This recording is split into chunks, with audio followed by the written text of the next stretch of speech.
What's going on, guys? This is Coach Jason. I wasn't ready. What's going on, guys? This is Coach Jason. Coach Patrick.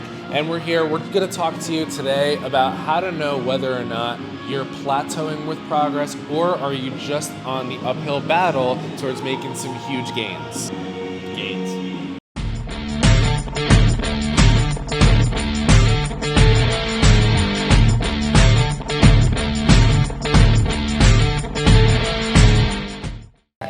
So, like we mentioned at the beginning of the video, progress is not always going to be linear.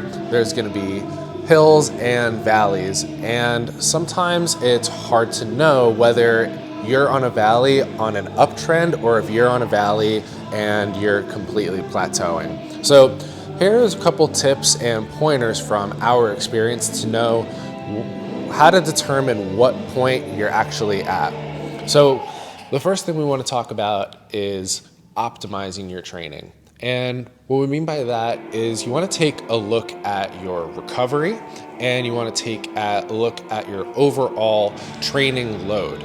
So if you're training and let's say you're on a type of program where at the last set of 5, you're doing 3 sets of 5. The last set of 5, you're trying to go for as many reps as possible. And you do 5 the first week, 6 the second week, 7 the third week, and then you couldn't get past 5 the fourth week. Did you get weaker that last week? No. You might have just overtrained, or other factors have led you to not be able to perform at your highest that fourth week. That's just one example, but making sure that your recovery is on point and that you're monitoring your overall training volume and your load and how it's affecting you personally is going to be a huge way to track your progress and make sure that you're not actually plateauing. You might just need a little bit of a break and then get back on the horse. So building in test sets. This is a way to kind of go off of that 5x5 method that Jason was just explaining. So if week 1, you're getting 5 reps, week 2, you're getting 6, week 3, you're getting 7, and then you go back to 5 week 4. This is a way to measure directly how well you are recovering and how well you are performing. If you find yourself progressing week to week, you know that you're creating a progressive stimulus, and you just have to monitor things like sleep, recovery, eating, hydration, stuff of that nature. But if you stay at a point that's not tested and stagnant, you won't really know if you're breaking that plateau because you're staying at that same stimulus. Another important factor that's going to feed onto these last 2 points is having some sort of daily readiness. So when you walk into the gym, did you walk in feeling amazing, super hyped and jacked up, and you're ready to absolutely send it that day? Or are you walking in, you're really tired, it's really hard to even get through your warm-up sets and your warm-up routine? That's gonna be a huge factor in knowing, okay, what point in your training cycle are you at? Are you truly in like a valley and you need to come back from it? Or are you at a plateau? In that case scenario, that would definitely just be an example of, that's just one day for you. It's not a representation of your overall training cycle. You're not getting weaker and you're not plateauing. It's just that day. So maybe that day, dial some things back. It's your body telling you to not overdo it, and don't get too caught up in, am I getting weaker or anything like that, or am I hitting a plateau? You might just need to dial things back a little bit. So throughout your program, you can obviously add weight to the bar and push yourself through load capacity, but there's other ways to measure progress as well. So things you can look at are technique proficiency. Is the barbell moving better? Is your form improving? Are you more stable? Are you more mobile? Those are huge measures of progress throughout a training cycle that might not directly reflect the weight on the barbell.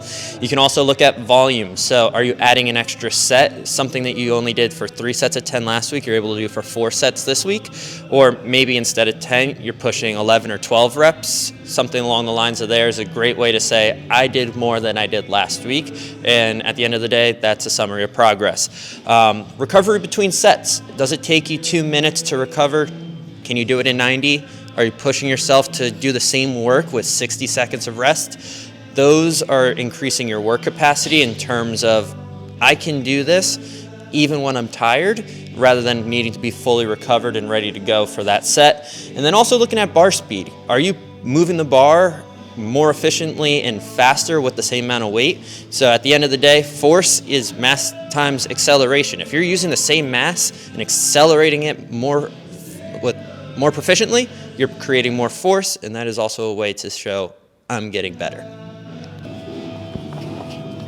So we touched on a lot of the reasons why in your training or in a given training day, you might experience a downward trend. But in those cases that we just mentioned, that's all part of the linear process of getting better.